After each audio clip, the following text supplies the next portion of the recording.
Class 8 में प्रश्नावली हमारी 6.3 चल रही है। प्रश्न संख्या 7। एक विद्यालय में कक्षा 8 के सभी विद्यार्थियों ने प्रधानमंत्री राष्ट्रीय कोष में राहत कोष में 2401 रुपया दान दिए। प्रत्येक विद्यार्थी ने उतने ही रुपये दान दिए जितने की कक्षा में विद्यार्थी थे। ठीक है, तो कक्षा में विद्यार्थियों की संख्या ज्ञात करनी है। ये है हमारा 7वां क्वेश्चन कि एक विद्यालय में कक्षा 8 के विद्यार्थियों ने 2401 रुपया दान दिया और उतने ही रुपये दान दिए जितने की कक्षा में विद्यार्थियों की संख्या थी। ठीक है, माना लिखेंगे, देखो माना कक्षा में विद्यार्थी बराबर x, कक्षा में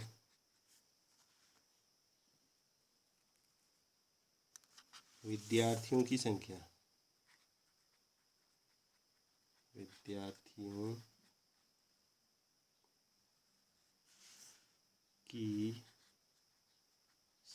बराबर n लिख लेते हैं। ठीक है, अब देखो इसमें दिया है कि कक्षा में उतने ही रुपये दान, विद्यार्थियों ने उतने ही रुपये दान दिए जितनी कक्षा में विद्यार्थी थे। यानी कि कक्षा में विद्यार्थी n हैं तो विद्यार्थियों ने दान दिए बराबर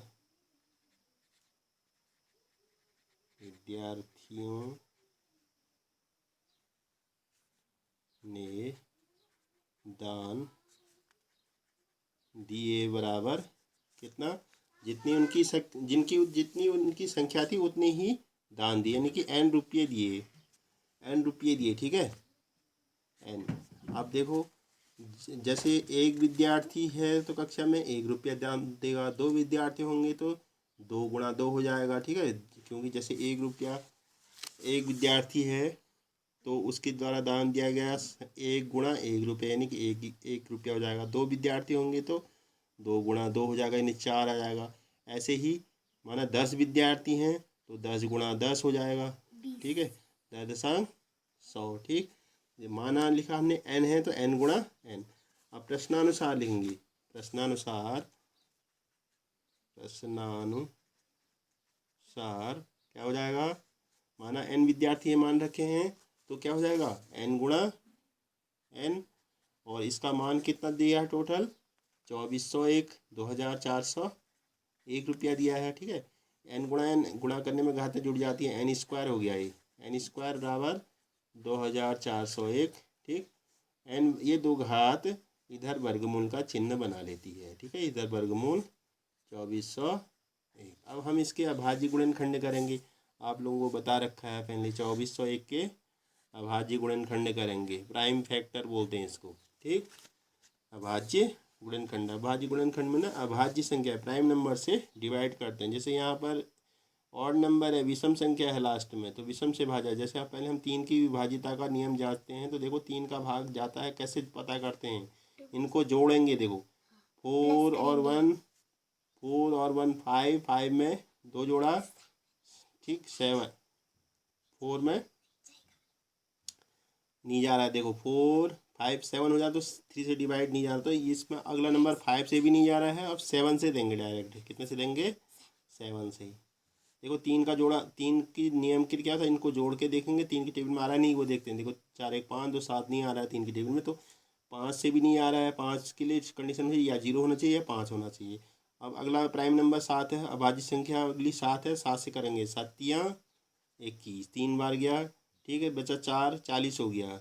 ठीक है ना, सॉरी 3 बचा, 21 24 में से 21 घटाया 3 बचा, 30 हो गया। फिर 7 चक्को 28, फिर 2 बचा, यहाँ पर 21 हो जाएगा, 7 या 21। फिर 7 से भाग करेंगे, 7 चक्को 28 बचा 6, फिर 63 हो जाएगा, 7 9 63, यानी कि 7 से फिर भाग जा रहा है, 7 का वर्ग आ गया है, 7 7 49, फिर 7 से 7 1 7।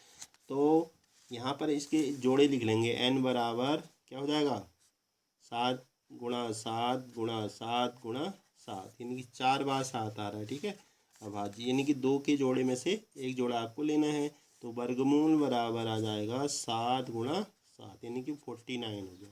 तो विद्यार्थियों की संख्या कितनी आ जाएगी, इसलिए विद्यार्थियों की संख्या कितनी हो जाएगी हमारे पास? 49। ठीक है, 49 का वर्ग 2401 होता है। तो ये आपका हो गया ये प्रश्न। अगला प्रश्न भी सेम ऐसा ही है।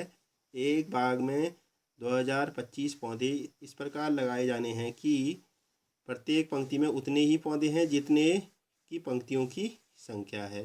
पंक्तियों की संख्या और प्रत्येक विद्यार्थियों की संख्या ज्ञात करें। जैसे ऊपर वाला बनाया था, माना प्रत्येक पंक्ति में उतने ही पौधे हैं जितनी पंक्तियों की संख्या है।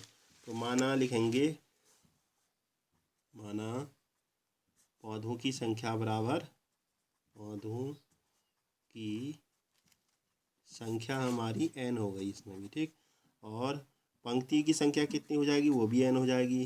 पंक्तियों की संख्या बराबर भी n।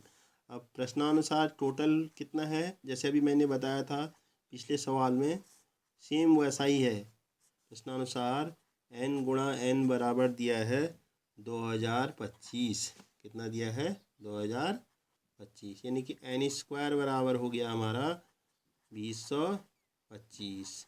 अब n बराबर ये दो घात इधर अंडर रूट का चिन्ह बना लेगी 2025। अब इसके गुणनखंड करेंगे, अभाज्य गुणनखंड। ठीक है, दो 2025 के इधर अभाज्य गुणनखंड कर लेंगे 2025। तो 5 से भाग जाएगा, 5 चक्को 20, पूरी तरह भाग चले गया, 0 आएगा। फिर 5 पहुँचा 25, फिर 5 से जा रहा है 5 अट्ठे 40, 5 का, अब देखो 8 का 9, 9 आ रहा है तो विषम संख्या आ गई, तो 3 से जाएगा।